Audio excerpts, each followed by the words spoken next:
चाहे जन्माष्टमी हो, चाहे राधाष्टमी हो, चाहे रामनवमी हो, हनुमान जयंती हो, नवरात्रि के दिन हो, कार्तिक मास हो, जितने भी साल भर के श्रेष्ठ दिनों में पुण्य प्राप्त होते हैं वो सारे पुण्य पुरुषोत्तम मास के प्रति क्षण में प्राप्त होते हैं, हर सेकंड में।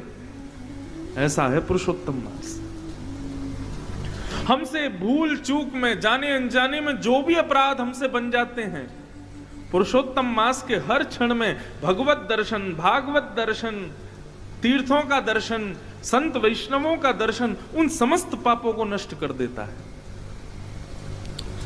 बहुत ध्यानपूर्वक सुनिएगा और सब लोग एक निष्ठ होकर के बैठिए, बिल्कुल एक एक शब्द सुनिए।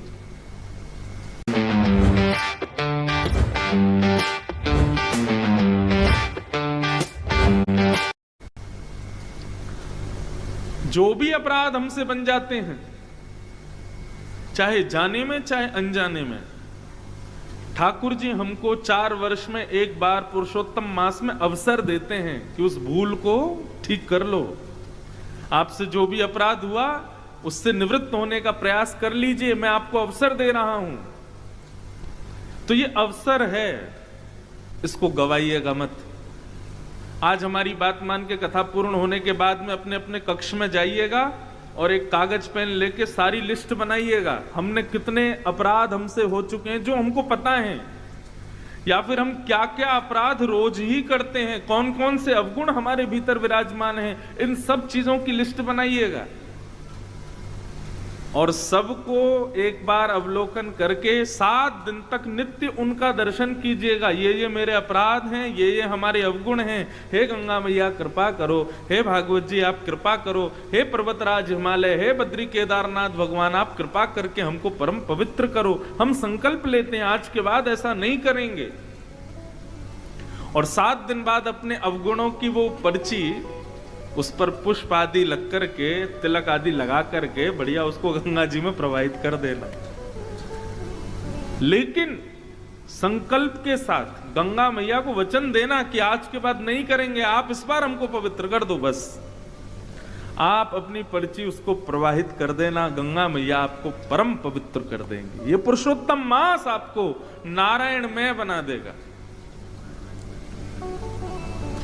इसलिए इस अवसर को चूकिएगा नहीं, जितना हो सके इस अवसर का लाभ लीजिए। इन 7 दिनों तक नियम बनाइए। वैसे तो कहते हैं कि पुरुषोत्तम मास के, कई लोग पूछते महाराज जी नियम क्या है? एकादशी का जो नियम होता है ना, वो पूरे मास भर का नियम है। ये सबसे श्रेष्ठ नियम है। और यदि आप पूछें और कोई नियम बताइए, तो देखिए पुरुषोत्तम मास में सबसे श्रेष्ठ नियम है भागवत दर्शन। भागवत दर्शन का मतलब क्या होता है? भागवत का मतलब केवल पोथी नहीं, भागवत का मतलब भगवान के जो हैं उनका दर्शन। साल भर भगवान के दर्शन का महत्व है, लेकिन पुरुषोत्तम मास में भगवान के संत, भगवान के वैष्णवजन, भगवान के विप्रजन, संत वृंद आदि, इन सबके दर्शन का महत्व है। इसलिए भैया चूकिएगा मत। ब्राह्मणों को प्रणाम करो, संत जनों को प्रणाम करो, जो भी वैष्णव तिलक में दिखाई दे उसको प्रणाम करो। वैष्णव दर्शन का फल है। हमारे गुरुदेव एक छोटी सी कथा सुना रहे थे पुरुषोत्तम मास की, कि नारायण भगवान से नारद जी ने जाकर के पूछा, महाराज इस पुरुषोत्तम मास के भाव का फल क्या है, और इस पुरुषोत्तम मास में विशेषता क्या है?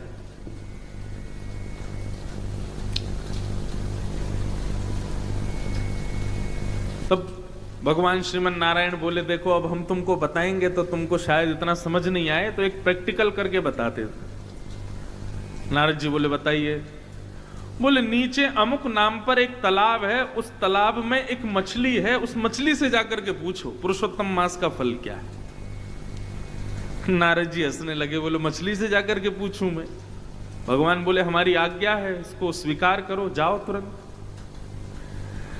नारद जी महाराज पृथ्वी पर जहां भगवान ने बताया तो वहां आए। तालाब में एक मछली थी। नारद जी ने जाके प्रणाम किया, जय हो मत्स्य देवता।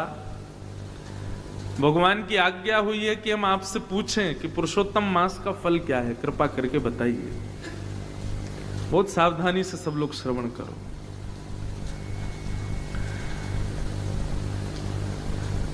मछली बोली, जय हो नारद जी, आपके दर्शन हो गए, हम तो कृतार्थ हो गए।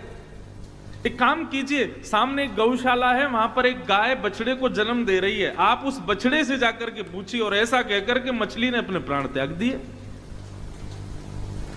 नारद जी बोले, ये क्या हुआ? भगवान ने तो आज्ञा दी थी कि ये बताएगी, लेकिन इसने तो प्राण ही त्याग दिए। लेकिन कह के गई है कि उनसे पूछो, गैया बछड़े को जन्म दे रही है। नारद जी गए, गौशाला में जाके गैया को प्रणाम किया। बछड़े का जैसे ही जन्म हुआ, नारद जी ने प्रणाम किया, बोले भैया भगवत आज्ञा हुई है कि हम आपसे पूछें पुरुषोत्तम मास का फल क्या है।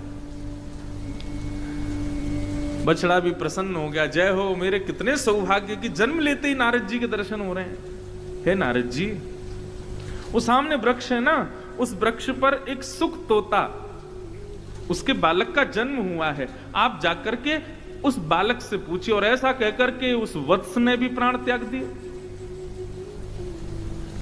नारद जी बोले, ये हो क्या रहा है भैया? मैं जिससे पूछ रहा हूं वो प्राण त्याग देता है। नारद जी उस वृक्ष पर तोते के वत्स से बोले, भैया आपका अभी जन्म हुआ। वो तोता प्रसन्न हो गया नारद जी को देख करके, बोले जय हो, आपके दर्शन हो गए नारद जी।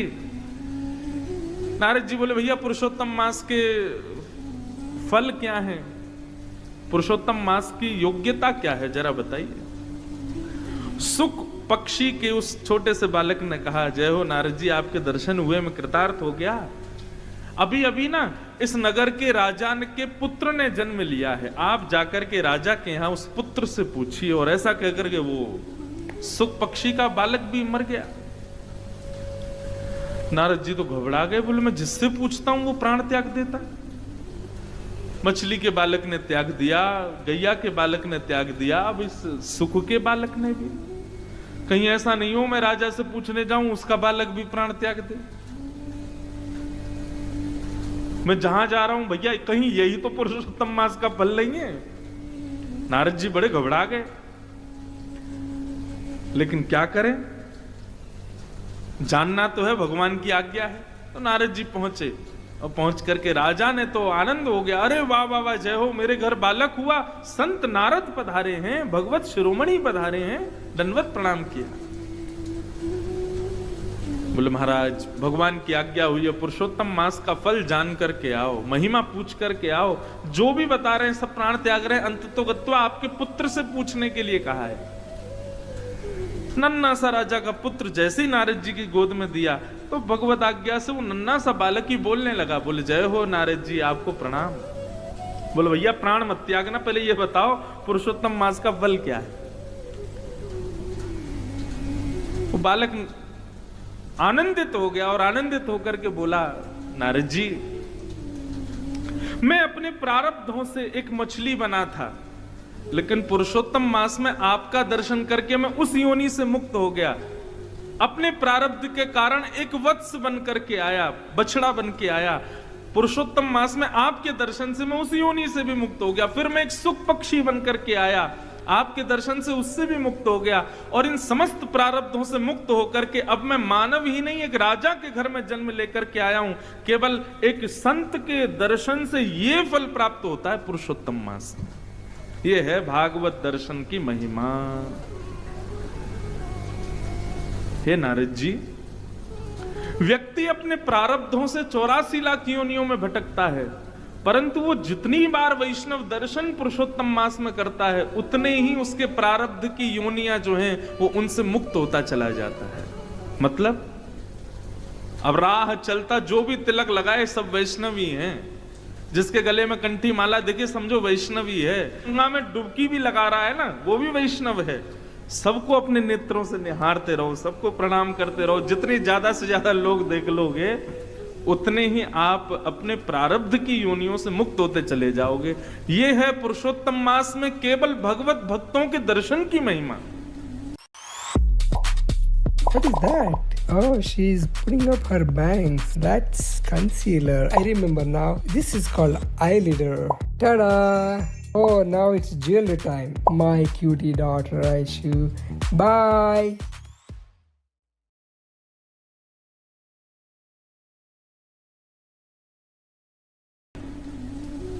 सोचो, भगवत भक्त के दर्शन की महिमा इतनी है तो तीर्थ में जाने की महिमा कितनी होगी। उस तीर्थ में भी भगवत नदियों में स्नान करने की क्या महिमा होगी, और भगवत नदियों में भी सर्वश्रेष्ठ श्री गंगा में स्नान की क्या महिमा होगी। और उसमें भी आप कथा भी सुन रहे हो। अपने मुझे बताया गया था जब इस कथा के लिए बात करने आए थे इस कथा के आयोजक, तो बोले महाराज जी जितने भी वैष्णव आ रहे हैं सबकी सेवाएं साथ आ रही हैं, सब अपने ठाकुर जी को संग लेकर के आ रहे हैं। बताओ इससे बड़ी महिमा और क्या होगी। गंगा स्नान, भागवत की कथा श्रवण, तीर्थ दर्शन, वैष्णव दर्शन, भक्त दर्शन, भगवत सेवा, और आप जो प्रसाद भी पाओगे, भोजन भी करोगे, वो सामान्य अन्य आहार नहीं है, वो भी प्रसाद है। 24 घंटे में से कम नहीं तो 18-19 घंटे तो आप लोग केवल भगवत में ही रहने वाले हो।